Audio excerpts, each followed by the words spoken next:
When it's time to make a big shift in your life, the trick is to be able to pivot and to do it quickly. I'm 60 years old and I can tell you that it doesn't ever stop. There's always one chapter after another, and it's a real key skill to be able to pivot when you decide it's time to make a change. And probably in this day and age, the ability to pivot is probably a more key skill set than any others that you can think of. And so where are you at in your trajectory of life? How's your relationships? How's your money? How's your health? Are you at a point in life where you're ready to make a big change in one of those areas, or maybe more? And if you're going to make a change, what I've found for myself is at some point you really just have to walk through the desert alone. You got to make some changes to the people you've been hanging out with. You got to make changes to what you've been eating. You got to make changes to your daily routine, and that can involve kind of meandering through the desert alone. And meandering through the desert alone can be an uncomfortable experience, and that's really maybe one of the hardest steps, is to just say, okay, I'm willing to be uncomfortable because I'm sure as heck uncomfortable with the way things are now, so I'm going to be uncomfortable and step up and reach for what I really want in life. The first step is to make some small changes in your habits. You don't have to change everything at once. Can you make a small shift in your daily routine? Like, I can remember I was about to go into a divorce, but I wasn't quite ready to step into that.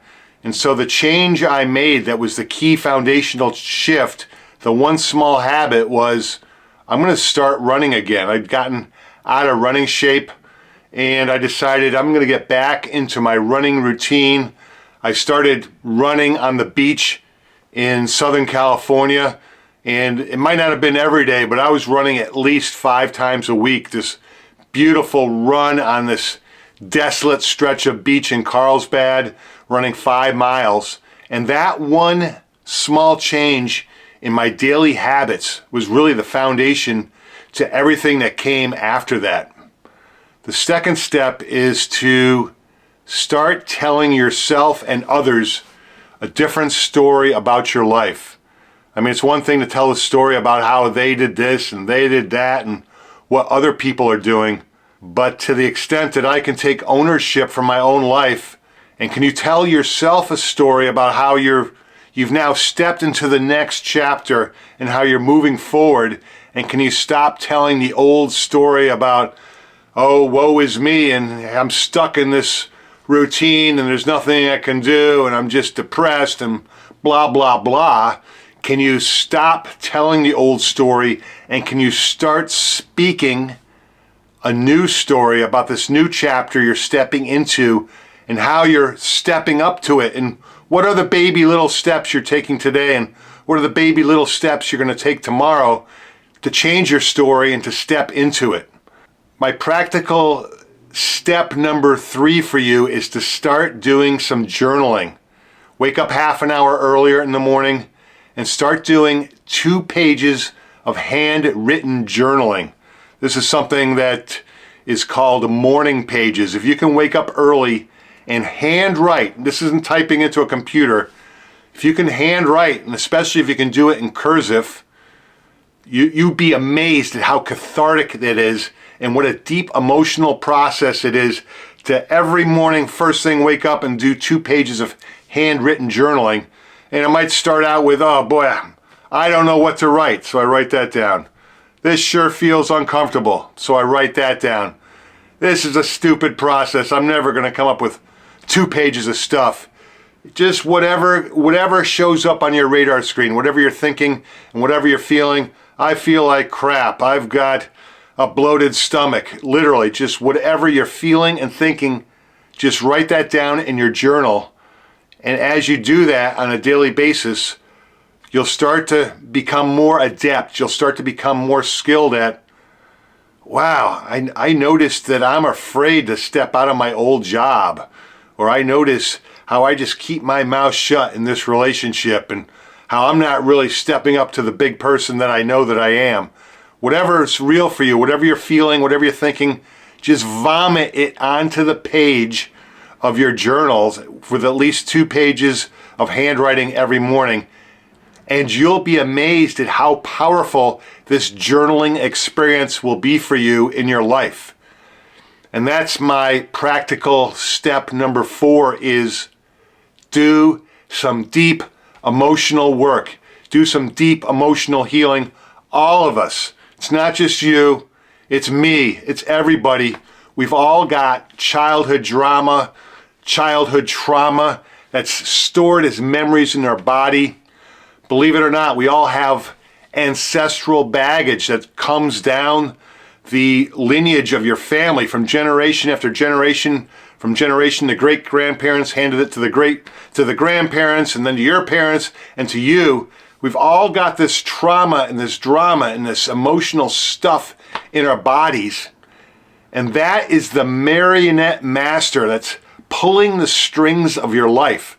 That's why you find yourself repeating these same habits over and over again that intellectually, don't work for you, but emotionally you find yourself just doing the same kind of relationship over and over again. You find yourself eating the same way over and over again. You find yourself treating your body over and over again the same way.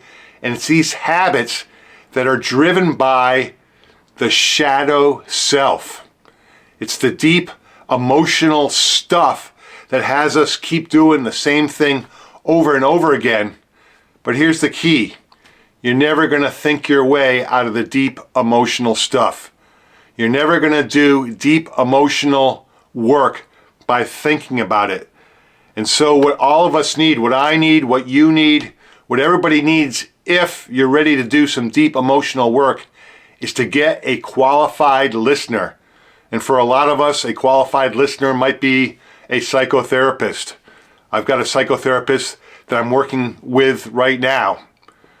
For some of us, it could be working with a really high quality life coach, someone who understands the shadow self, someone that'll help you dig at some of the deep emotional work that needs to be done.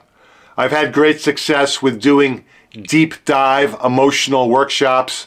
That's actually my favorite. Would love to find a new one that I haven't done. We'll see if I come up with something here in the next couple months.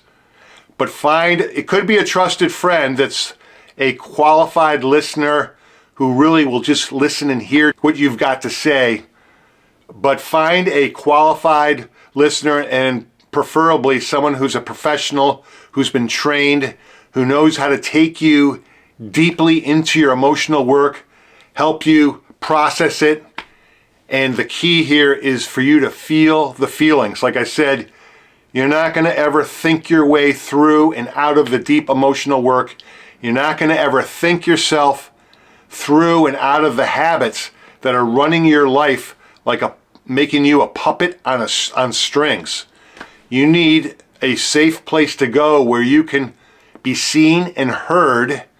And for me, I've got a men's group that I go to on a semi-weekly basis.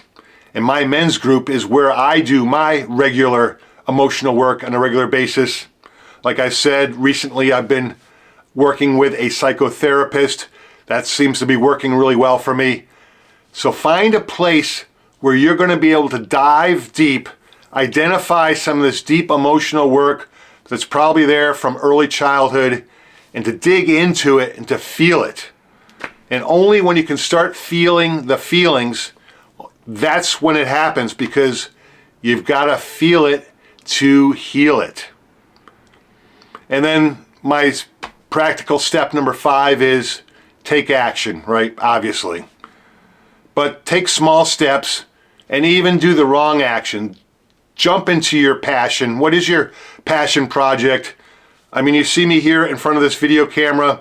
Maybe I look like I'm doing a reasonably good job. I've shot hundreds of these videos, and I can tell you that there's hundreds of videos of me that suck, and most of them I've deleted. But the point is, I did them, and a lot of them I've posted in a public place.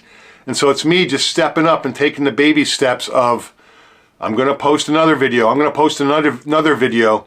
And incrementally, each video has gotten just a little bit better. And maybe shooting videos is not your passion project. Whatever your passion project is, whatever it is you want to step into next, just take the baby steps. Do something differently than what you were doing yesterday.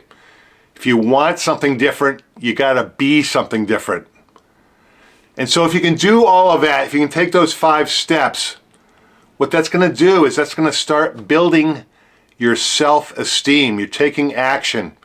You're doing some deep emotional work. You're telling a different story. You're journaling every morning.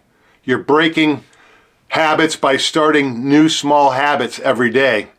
That's going to increase your sense of self-esteem. Self-esteem is your true north on your compass.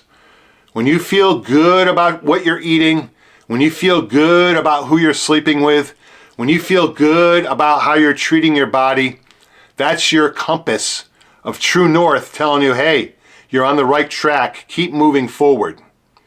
You're on the right track, keep doing this. And your self-esteem, when it feels diminished, when you feel less of yourself, when you feel less confident, that's your inner guidance system saying, hey, what you're doing, it's not really working. It's making you feel smaller. It's making you feel less of yourself. Your true guidance system, your angels, your higher mind, source is speaking to you, and you can just feel it in your body.